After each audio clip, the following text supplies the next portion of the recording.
Dando continuidade ao nosso estudo sobre a nutrição mineral de plantas, nesta videoaula nós vamos tratar sobre a deficiência nutricional. Como nós dissemos na videoaula anterior, deficiência nutricional é quando a planta está apresentando uma menor produtividade. E se eu aumentar a disponibilidade daquele nutriente que está limitando o crescimento e o desenvolvimento daquela planta, ao fornecer aquele nutriente, a planta aumenta a sua produtividade de forma linear. Então, nós estamos trabalhando na zona de deficiência nutricional, suprindo as necessidades daquele nutriente específico. E quando nós estamos falando de deficiência nutricional, significa que existe uma absorção inadequada de nutrientes, insuficiente daquele nutriente. Quando existe a falta do nutriente, a planta vai apresentar sintomas de deficiência nutricional. Quando existe um excesso de nutrientes, a planta vai apresentar sintomas de toxidez. O nosso foco está na falta de nutrientes minerais, nos sintomas que a planta vai apresentar em função dessa absorção insuficiente daquele nutriente mineral. Então, quando a gente pensa em deficiência nutricional, é porque existe um suprimento insuficiente de um determinado elemento químico que é essencial para a planta, ou seja, de um nutriente mineral. Isso vai causar um distúrbio na planta e que vai se manifestar, ou seja, vai ser possível que a gente veja através do que nós chamamos sintomas de deficiência nutricional, que são específicos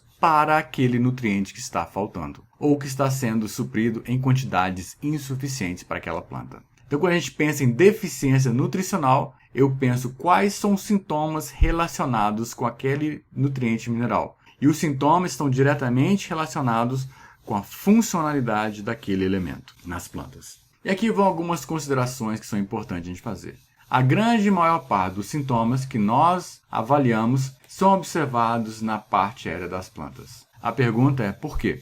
Sistema radicular não apresenta sintomas de deficiência? Apresenta sim. Então por que a grande maior parte dos sintomas que nós identificamos, nós utilizamos a parte aérea? A razão é muito simples, porque é mais fácil. Para estudar raiz, eu tenho que arrancar a planta, eu tenho que destruir a planta, eu tenho que tirar ela daquele ambiente. Por outro lado, se eu analiso a parte aérea, eu não faço nenhum método destrutivo, faço apenas uma análise observativa daquela parte aérea. Por isso que a maior parte dos sintomas que nós estudamos, em termos de deficiência nutricional, estão relacionados com a parte aérea, simplesmente porque é mais fácil observar os sintomas na parte aérea. Mas se é mais fácil observar os sintomas na parte aérea, nós também temos pontos que trazem dificuldade. Por quê? Porque muitos elementos essenciais, muitos nutrientes, eles podem desempenhar múltiplas funções no metabolismo da planta. Ou seja, eles podem participar de diversos processos bioquímicos e fisiológicos. E aí pode ter problema no momento de eu identificar qual que é o processo fisiológico que está sendo comprometido. E existem vários fatores que influenciam nos sintomas de deficiência.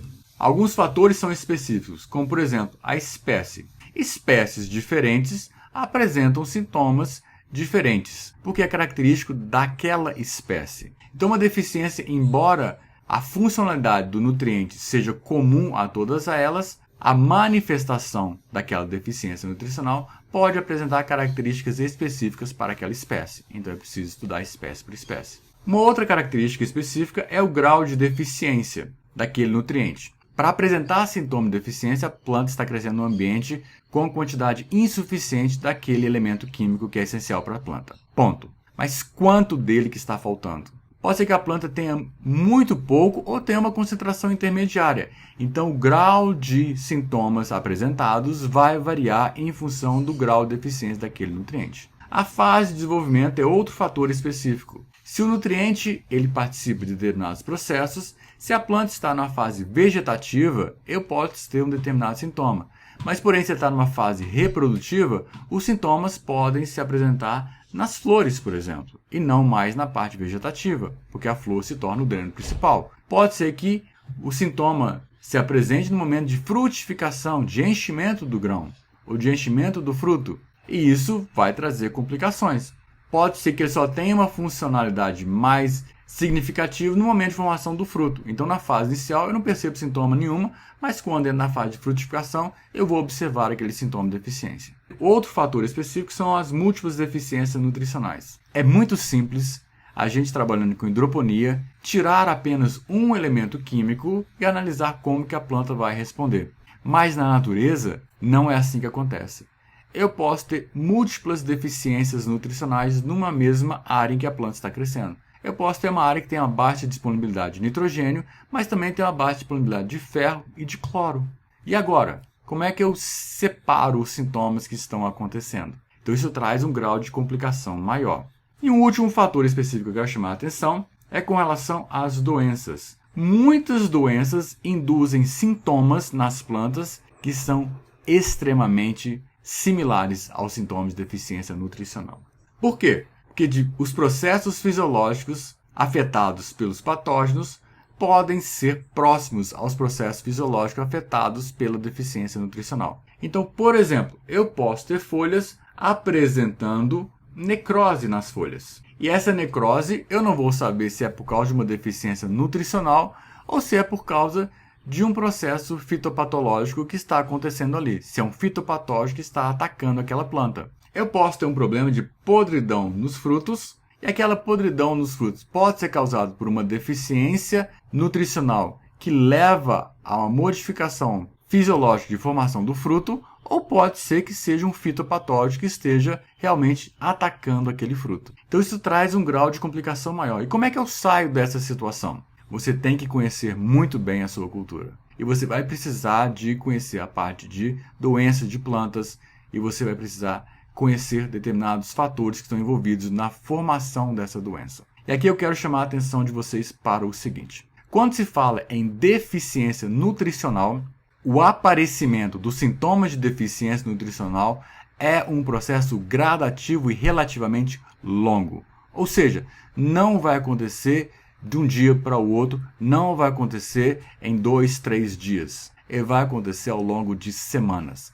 Quando eu observo o sintoma de deficiência nutricional, significa que aquela planta já começou a apresentar os sintomas lá atrás, mas era tão discreto que eu não conseguia identificar. Por outro lado, doenças de plantas, elas têm um período de aparecimento muito curto. Então eu posso ir na plantação hoje, a minha planta está totalmente sadia, e voltar daí a 2 dias e começar a observar esses sintomas que antes eu não observava. Isso é característico de doença de plantas. Elas aparecem num espaço de tempo muito mais curto. Então essa é uma das formas. Esse tempo de aparecimento de sintomas pode ser utilizado para separar se é uma deficiência nutricional ou se é um problema de doença de plantas. E existem alguns fatores que são genéricos que estão relacionados com sintomas de deficiência da planta. Um deles é a função do nutriente. O que aquele nutriente faz? Aonde aquele nutriente participa do metabolismo?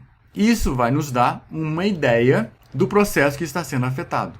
Uma outra característica genérica é a mobilidade do nutriente dentro da planta. Ou seja, como que aquele nutriente é capaz de se movimentar dentro da planta. E aqui eu quero ser bastante específico. Quando nós falamos de mobilidade de nutrientes dentro da planta, em termos de identificação de sintomas de deficiência nutricional, nós sabemos que existem 2 formas de transporte na planta, através do xilema e através do floema. Nós já estudamos as 2 vias de transporte na planta. Quando nós falamos de identificação de sintomas de deficiência nutricional em plantas, nós estamos falando do transporte no floema.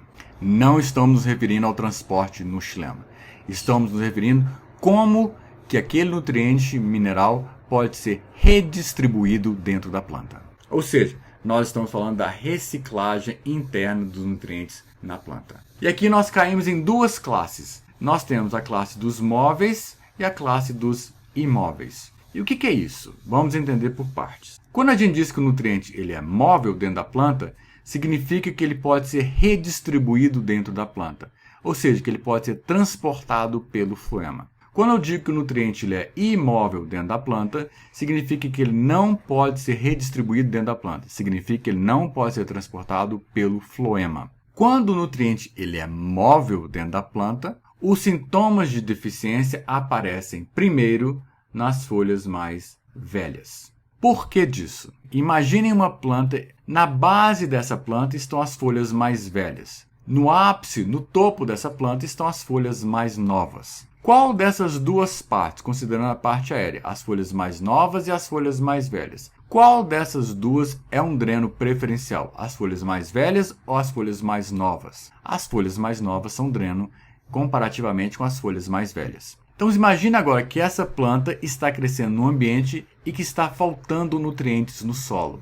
Então a planta não consegue mais absorver esse nutriente através da solução do solo, através das suas raízes. E, portanto, a parte mais nova da planta vai começar a apresentar sintomas de deficiência daquele elemento químico. Porém, se o elemento químico, se aquele nutriente for um nutriente móvel dentro da planta, o que vai acontecer? Nas folhas mais velhas, as estruturas que contêm aquele nutriente químico vão ser degradadas, vão ser quebradas, vão liberar aquele nutriente, ele vai ser transportado para as folhas mais novas através do floema para suprir as necessidades nutricionais dos novos tecidos que estão sendo formados. Como eles foram retirados das folhas mais velhas para suprir as folhas mais novas, os sintomas de deficiência aparecem nas folhas mais velhas. Então, quando o nutriente ele é móvel dentro das plantas, os sintomas de deficiência nutricional aparecem nas folhas mais velhas. São as folhas basais, as mais próximas da base da planta, mais próximas do solo. Por outro lado, se o nutriente ele é imóvel dentro da planta, então imagine a mesma situação. Eu tenho uma planta crescendo num ambiente e agora aquele ambiente está faltando aquele nutriente. A planta não consegue mais absorvê-lo através de suas raízes pela solução do solo. Mas a planta continua crescendo, continua se desenvolvendo. E a parte que precisa desse elemento químico, desse nutriente, são as folhas mais novas. Elas estão sendo formadas. Mas esse nutriente ele é imóvel dentro da planta. E se ele é imóvel dentro da planta, ele não é transportado pelo floema. Então não vai haver um processo de quebra das estruturas nas folhas mais velhas, onde esse nutriente faz parte.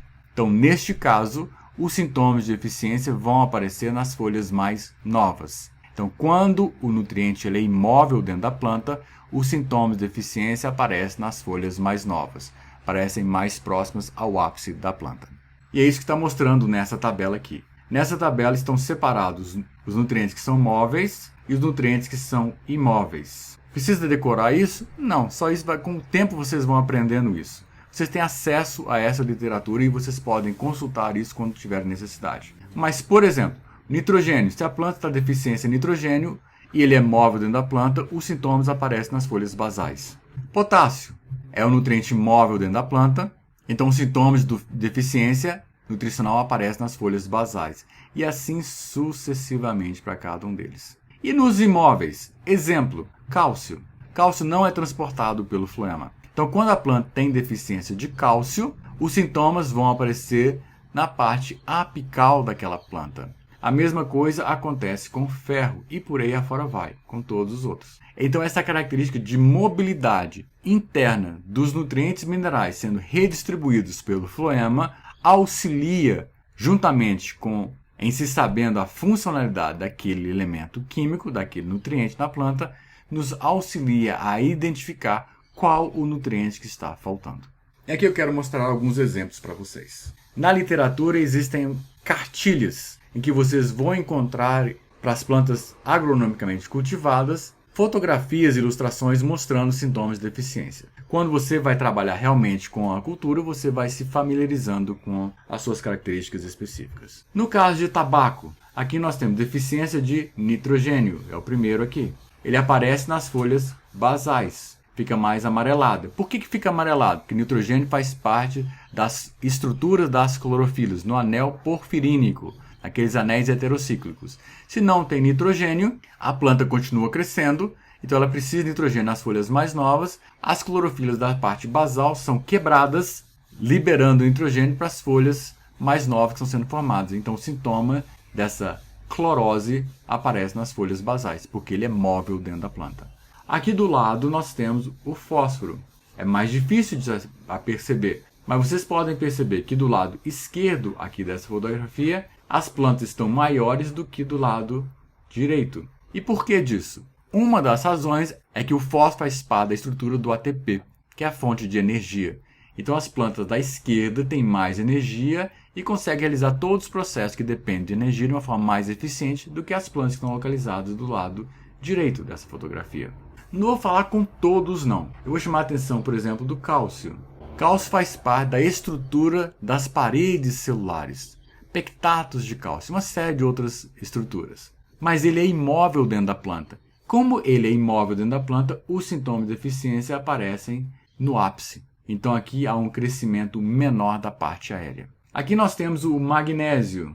O magnésio ele dá um sintoma de clorose semelhante ao que acontece com o nitrogênio, mas ele apresenta uma clorose internerval, enquanto que o nitrogênio apresenta uma clorose generalizada. Lógico, depende do grau de deficiência que está apresentando. Mas nesse caso aqui, o magnésio, nós podemos nitidamente saber que o magnésio ele é móvel dentro da planta. Por quê? Porque os sintomas de deficiência estão aparecendo nas folhas basais.